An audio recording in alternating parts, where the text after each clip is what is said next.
So we are going to, this is our roadmap for the next hour or so. We're going to talk about why we did this research on advanced coursework and why now, why is it important. Kayla's going to walk through the national findings of our report, which we published in January of this year, specifically talking about what the data shows us about what is driving inequities in advanced coursework for Black and Latino students. I will show our state data tool. I'll walk through Georgia as an example of a state where you can use the data to understand what's happening in terms of access to advanced coursework, and then give folks a chance to play around with the data tool in a state that matters to you. And then we will wrap up by talking about solutions. What kinds of policies and practices can be implemented to address inequities in access and success in advanced coursework. Great, thanks, Allison. And so some of you may be wondering, what do we mean by advanced coursework? So there are a lot of different rigorous courses that can really give students access to that advanced content that they may be ready for. But for this particular project, we focused on 3 different courses. We focused on Gifted and Talented, 8th grade Algebra 1, and advanced coursework, advanced placement in high school. And the reason why we did that is because we wanted to show the continuum and in each critical point in a student's K through 12 career, where sometimes they are locked out of advanced opportunities. And we also wanted to show that these opportunities build on one another. So a Black student being in Gifted and Talented courses in elementary school drastically increases their opportunities in middle and high school. And so the same goes for 8th grade algebra. If you're in 8th grade algebra, you are more likely to get to that AP calculus course in high school. And so that is the reason why we focused on these 3 specific courses, but there are lots of courses that make up advanced coursework, including dual enrollment. So just wanted to set that tone. So why advanced coursework? Advanced coursework opportunities open doors for students in advanced courses, and the research shows that once students are placed in these courses, they work harder, they engage more in school, they are less likely to be absent, they are less likely to be suspended, and they are more likely to graduate from high school. And so there are really important outcomes that we look for, and it really opens opportunities for students. So why are we talking about this now? So advanced coursework opportunities have been on the table for many years. I know at EdTrust we've been talking about this for quite some time, but we really want to focus on the systemic barriers, the things that seem to be persistent and the things that we know we can change. So there are simple policy solutions that we can really help to open these doors for students. And so we're going to get to that later in the presentation, but I just want to highlight that this is not an individual thing. It's really more systemic. So we're not really going to talk specifically about individual students or individual teachers, more about the system as a whole. So I see that you guys are using the chat, and I just want to give you a minute to, in the chat, share with us if you were enrolled or you know a student who was enrolled in AP, IB, Gifted and Talented, or 8th grade algebra. Why did they take those courses, and what did you notice about the other students in those courses? I'll just give you about 60 seconds.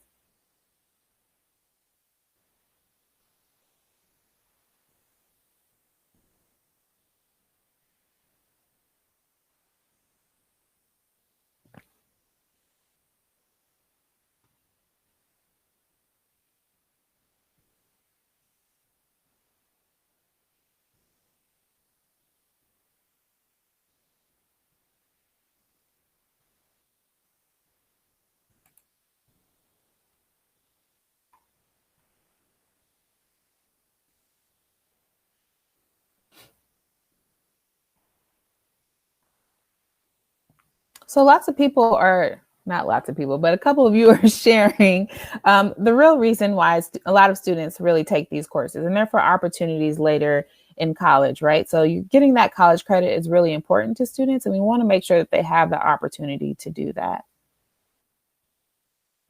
So I'm going to walk you all through the report that we put out. And first, I'm going to show a video, an explainer video that really highlights the findings, and then I'll take a deeper dive into what we learned.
advanced coursework.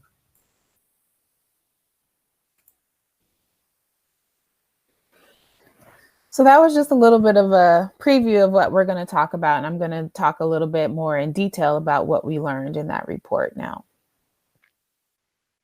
As soon as I can get the slide to advance. Okay, and so in our report, we use the term fair representation. And what that really means is that we're looking for some kind of parity. So if we see 20% of the in a given state of the students are Black, we expect to see 20% of the students enrolled in advanced courses to also be Black. And so that is the framework of which we looked at data.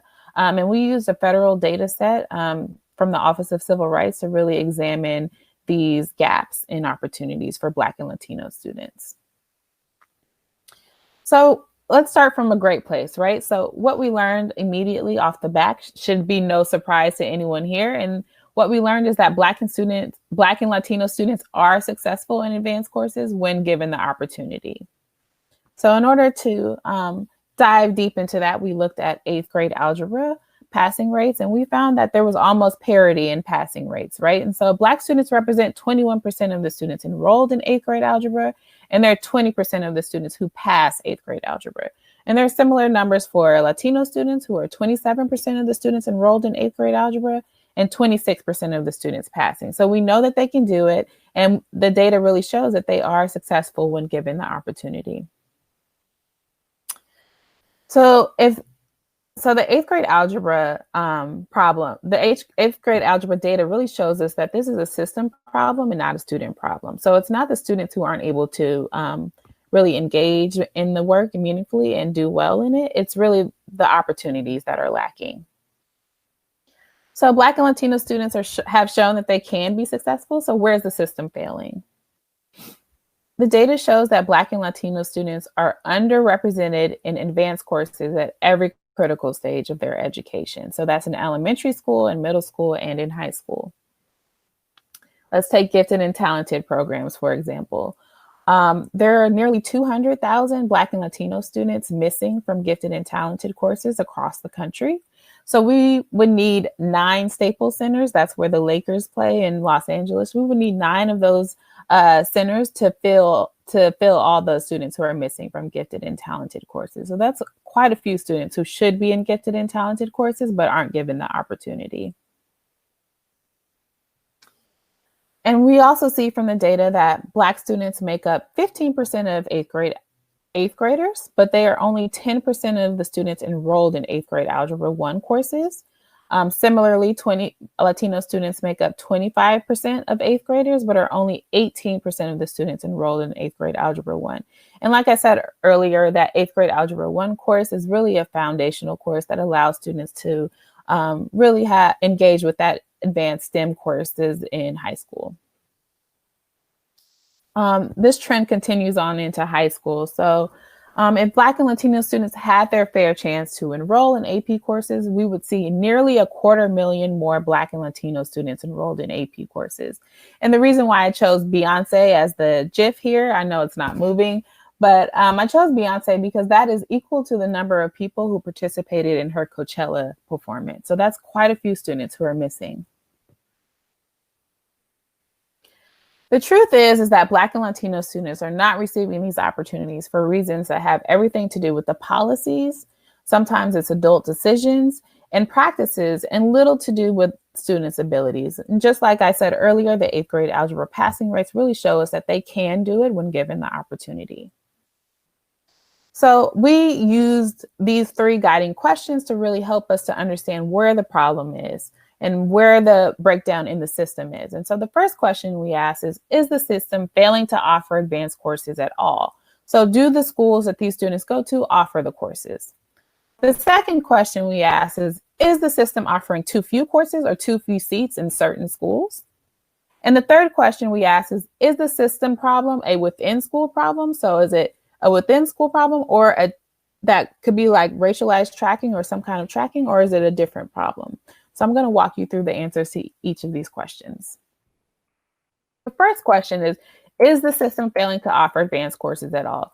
The answer generally is no. Nationally, Black and Latino students are fairly represented among schools that offer advanced courses, but there's still far too many schools that don't offer the courses at all.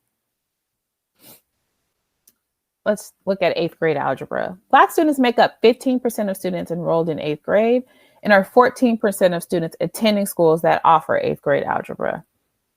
Latino students make up 25% of 8th graders and are 24% of students enrolled in schools that offer 8th grade algebra.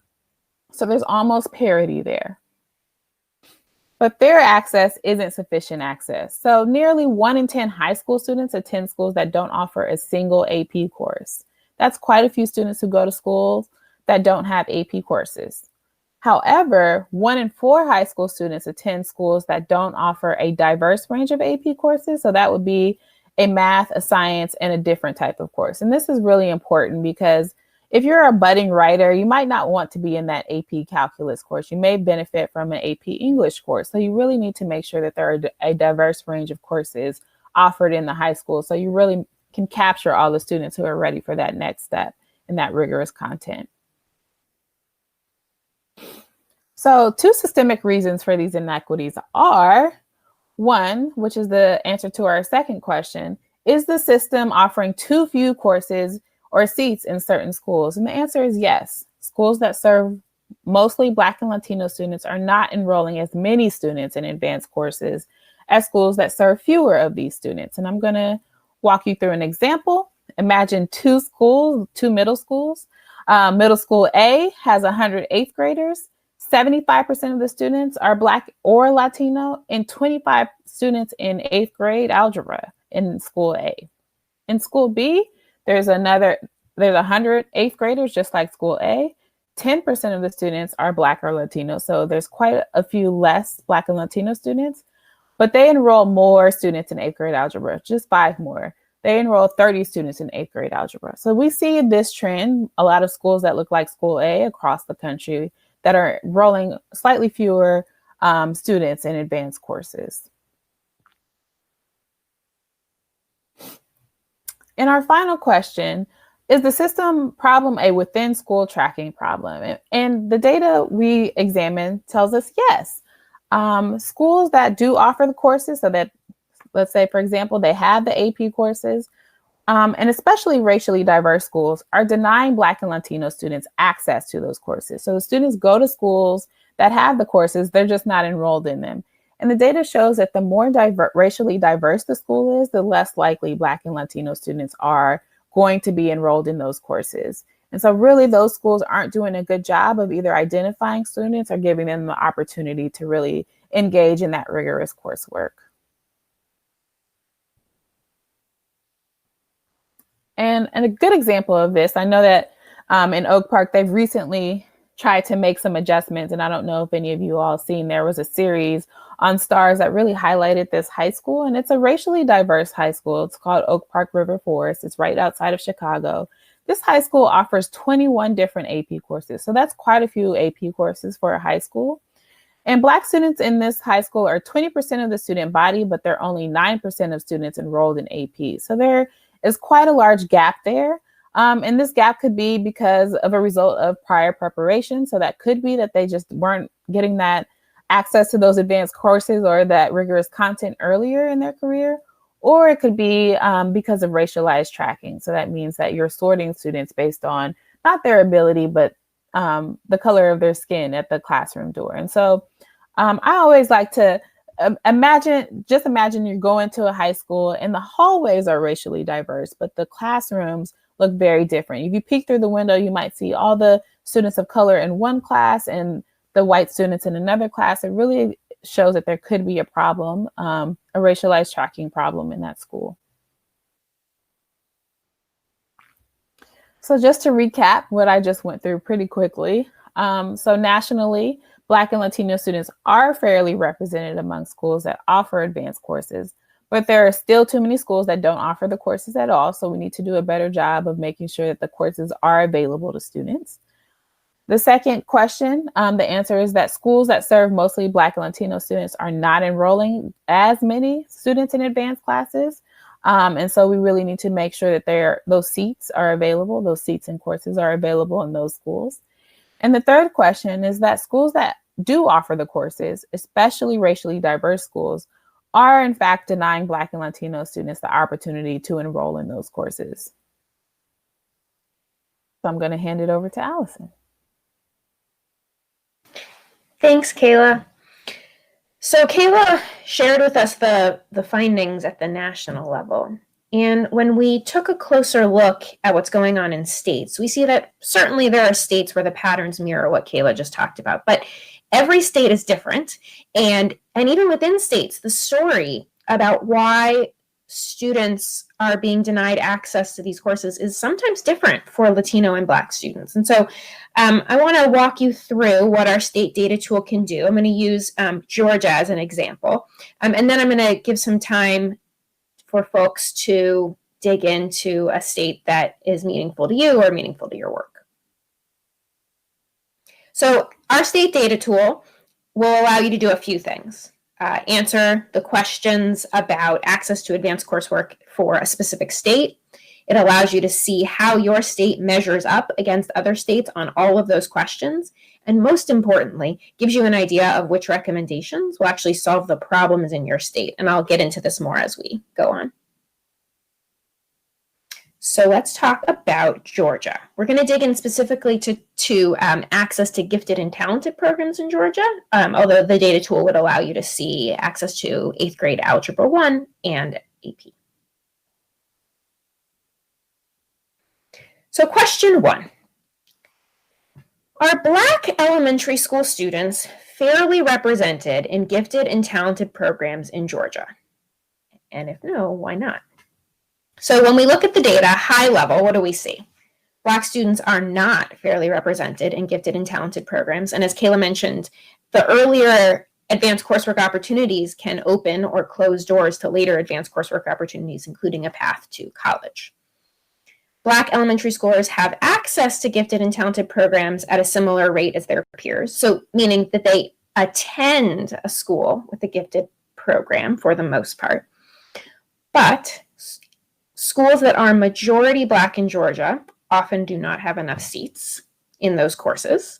In fact, Georgia is the 4th worst in the country in terms of the number of seats available to gifted and talented for Black students. And most significantly, Georgia schools either have gaps in prior preparation or identification or are practicing racialized tracking, so that we're seeing disparities within schools that offer gifted and talented. So let's dig in. This chart here shows overall representation for Black students in gifted and talented programs, and you can see where Georgia is compared to other states. It's red because in Georgia, Black students are not fairly represented in gifted and talented programs.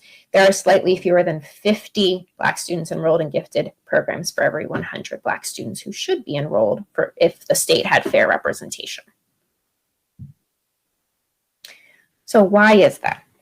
Question 1, is it because students overall attend schools or do not attend schools that offer the course? And as I mentioned at the top, this is not the case. So in Georgia, nearly all, about 96% of students are enrolled in schools that offer gifted and talented courses. And that means that there are students, 4%, who attend a school where the program isn't offered at all. But by and large, that is not the main problem here in Georgia.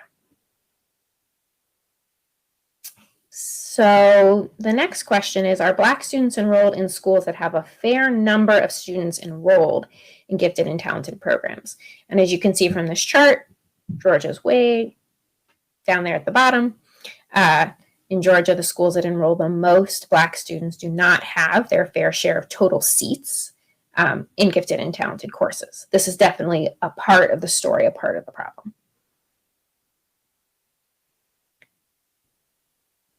Are Black students given a fair opportunity to enroll in gifted programs when those programs exist? And this is where we really see the biggest disparities. So the data show us in Georgia that there are slightly more than 50 Black students enrolled in gifted and talented for every 100 students who attend schools that offer that course, meaning exactly what Kayla described.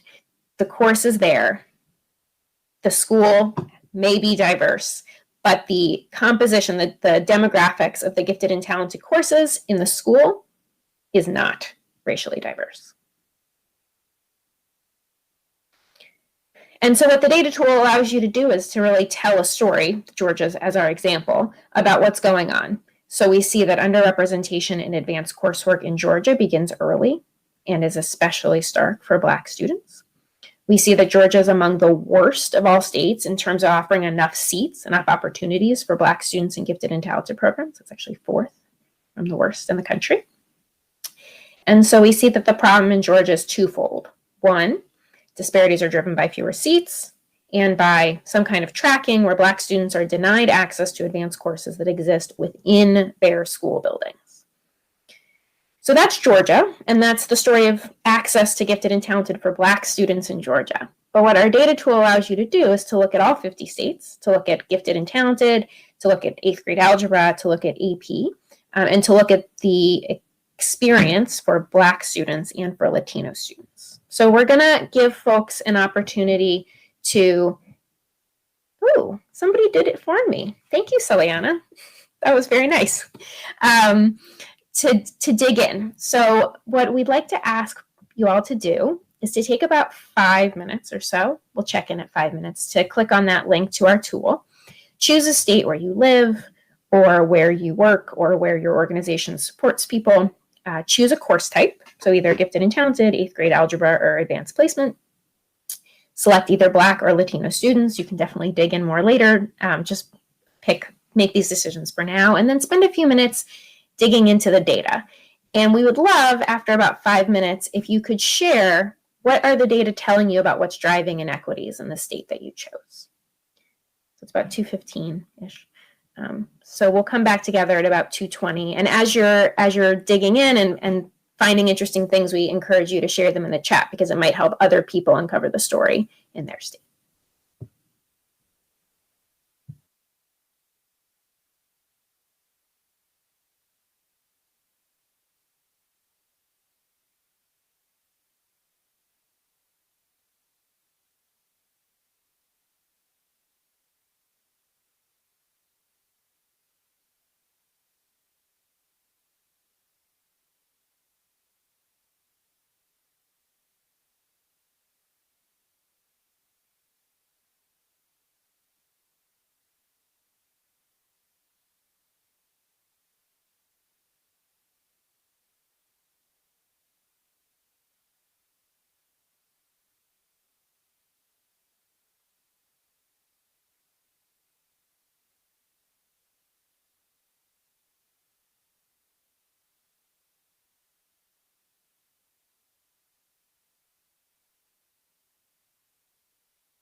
I'm going to give folks 1 more minute to keep digging into the data.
I'm tempted to want to respond to everyone's comments, but I'm realizing the time is ticking away. So we're going to keep going with the presentation, and then at the end, we'll definitely leave time for additional questions. And of course, you can always reach out to Kayla and I.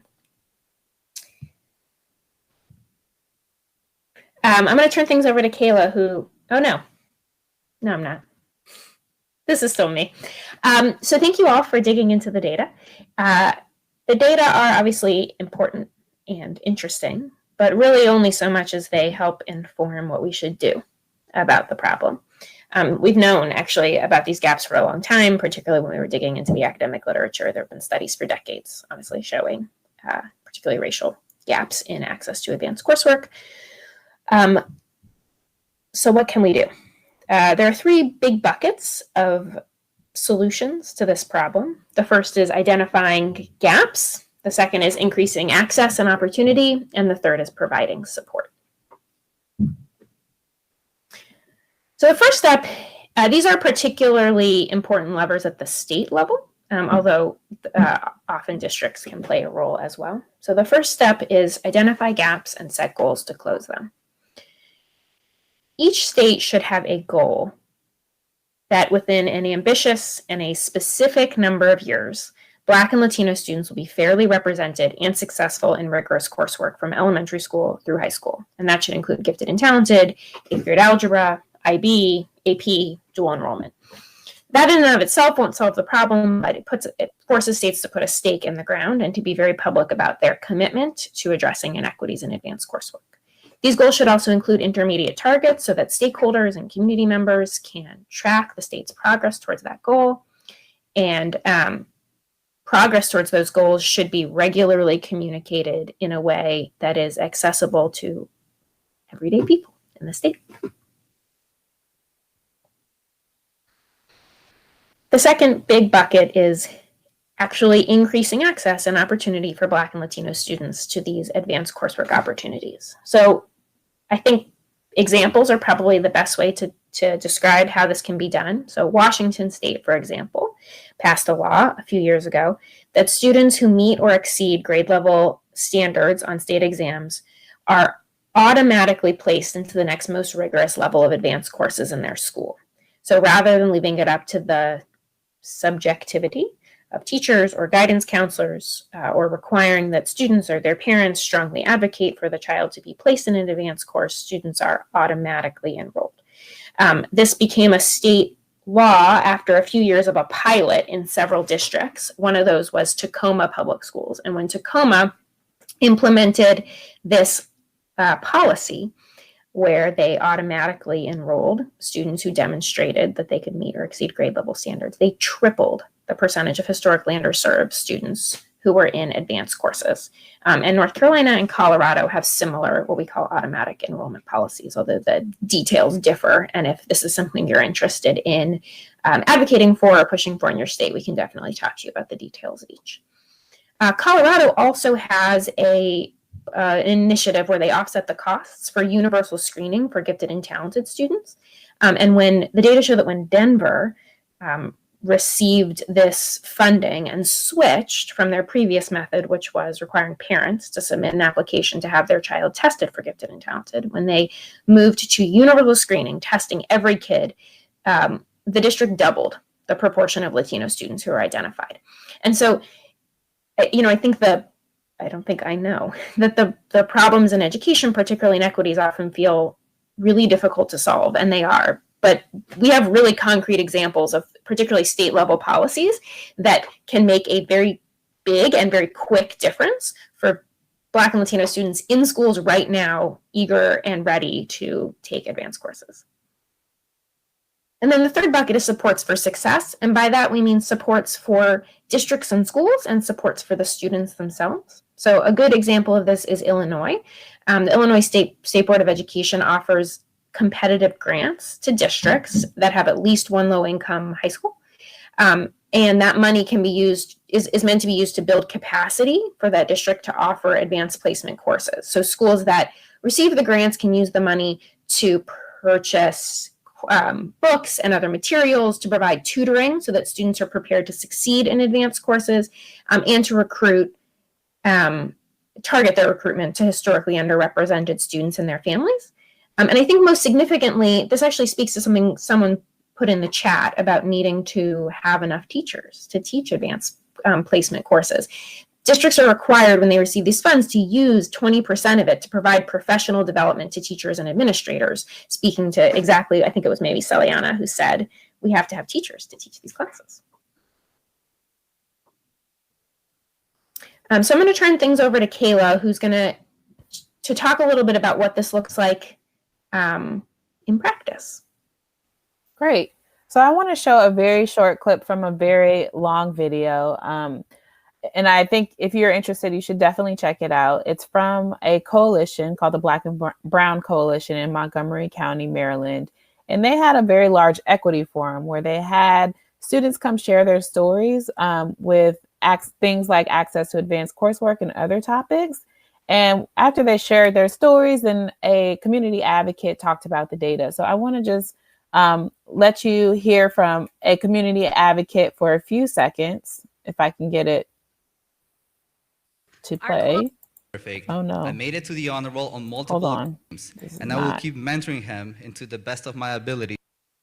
We've developed our training for our children. There you go. That MCPS offers 3 different pathways for math. As you can see here, in kindergarten through 3rd grade, generally, students are getting the same content. Students in kindergarten and 3rd grade are learning pretty much the same material. But when we get to 4th grade, a significant split can happen that can be life-changing. Some students are placed into path 1. Others are placed into path 2, which is less rigorous or advanced. This means that decisions are made about our 8-year-old children that can impact their math experience all the way through to 12th grade. I think I need to say that again. Decisions are made for our 8-year-old children that can have an impact on them all the way through 12th grade. Let's look at the next slide. Here's a stark example. Let's look at which students are taking algebra in the 7th grade.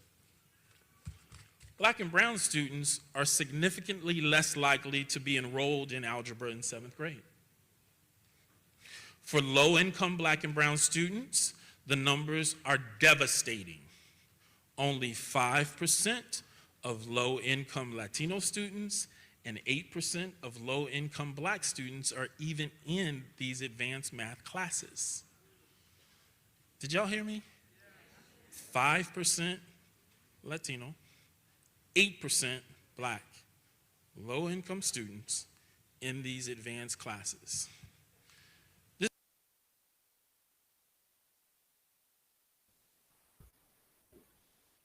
So I know that clip was really short, but I wanted to highlight it because I think they did something really powerful with that event, where they invited decision makers to sit in the audience. So they had school board members, I think, right, Allison, and decision makers in the audience. And in the audience, they asked them to commit to really making some of these changes in Montgomery County and really commit to things like automatic enrollment in the county. And so really wanted to highlight the power of data and the power of advocates to really push for change. And these are changes that districts can make.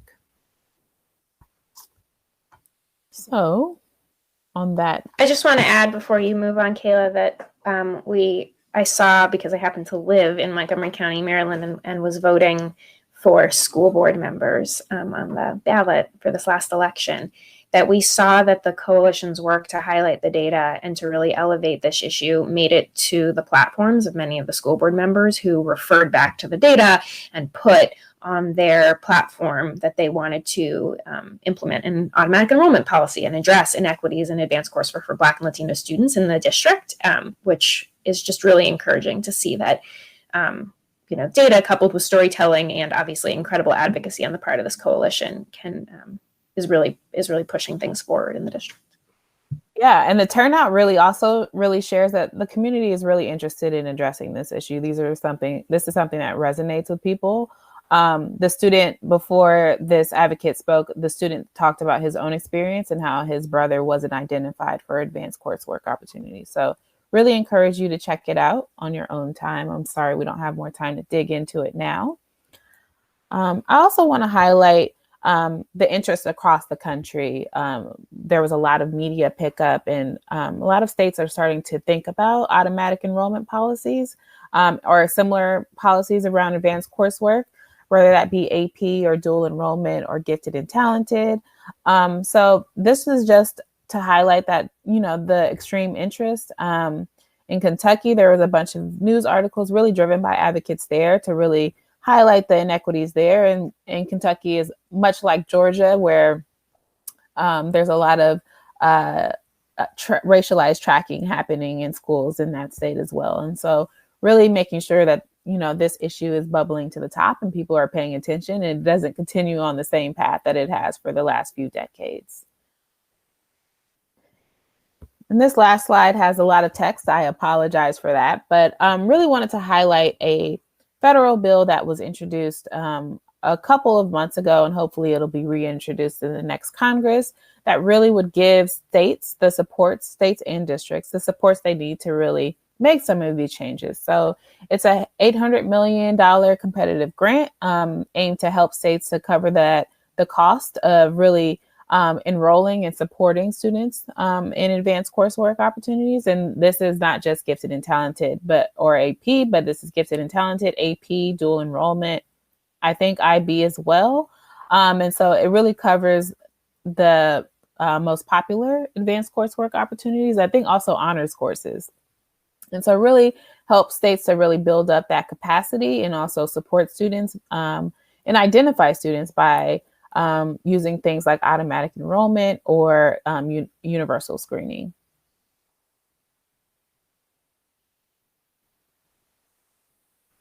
So with that, I encourage you all to ask us any questions in the Q&A chat, and we'll be happy to answer them.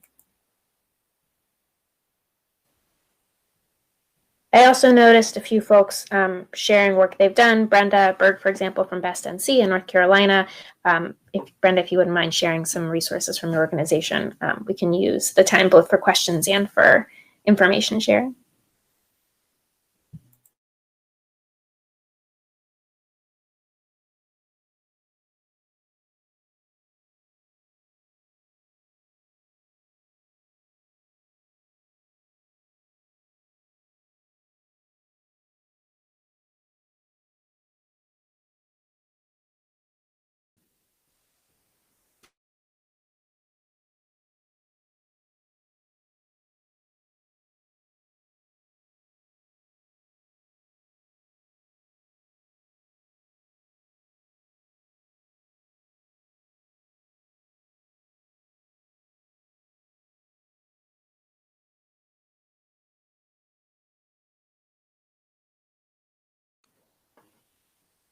I was a 5th grade and 6th grade teacher. This is really testing my teacher wait time.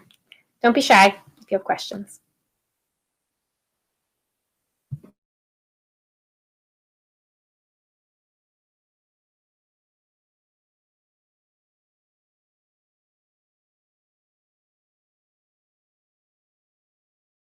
I'm also going to put Kayla and my contact information in the chat.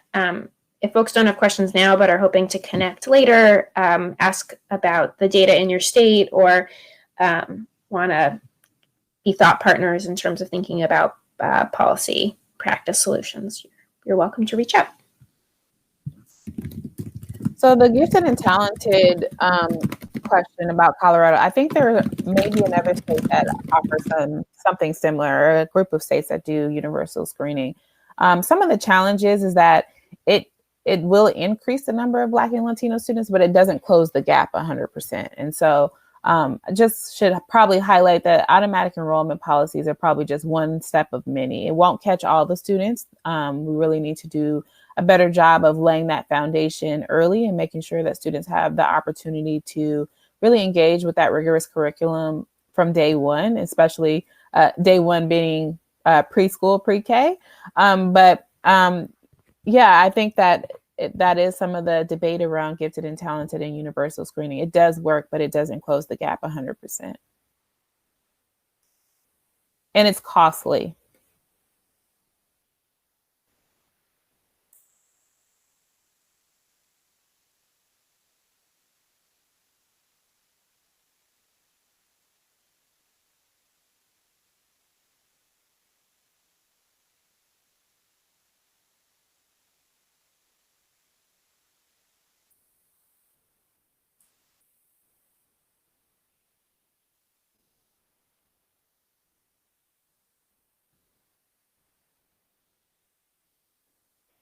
That's another, I think Brenda's pointing out another challenge with the implementation stage of automatic enrollment. It's really important that schools and districts have the funding to really get that support from organizations who are really have done a good job of helping them to identify students and enroll them in advanced coursework. There are several organizations that really help student districts to really do that and do that well. And so there definitely needs to be some funding and support for districts to do this well and not just enroll students and forget about them. They need to really support their success, and not only students, but educators as well.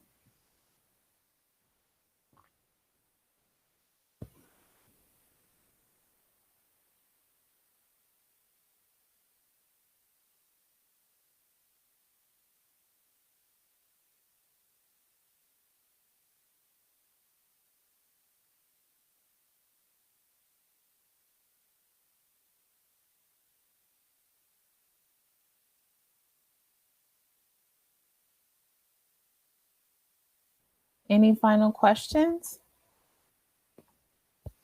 I'm just going to, Kayla, try to pull up our COVID specific guide on college and career readiness, because I realized that one thing that we didn't talk about is, what this looks like now. And there are definitely questions that are important to be asking in states, for example, about how students will be enrolled in courses absent assessment data, what access to AP looks like right now while learning is virtual, how states are supporting districts and schools in accelerating learning and addressing unfinished instruction. So I'm going to pull that up and add it to the chat.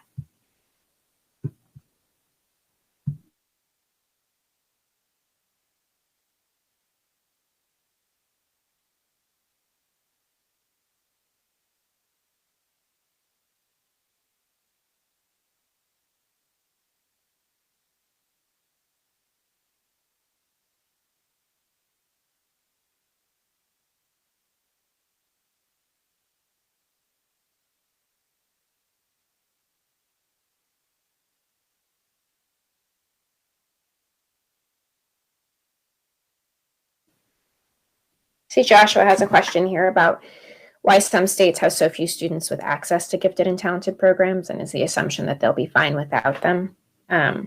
Gifted and talented is definitely of the three advanced courses that we looked at, the one that varies the most, not just from state to state, but from district to district and school to school. And actually, research on gifted and talented is really mixed. We felt strongly about including it in our analysis because if that opportunity is being offered at a school, it is important to look at to whom it's being offered. And we do know that, the research shows that when students, particularly Black students, take gifted and talented courses, it often changes the perception that teachers have for those students. But yes, I think there are some states that have made different decisions about gifted and talented and whether to offer it.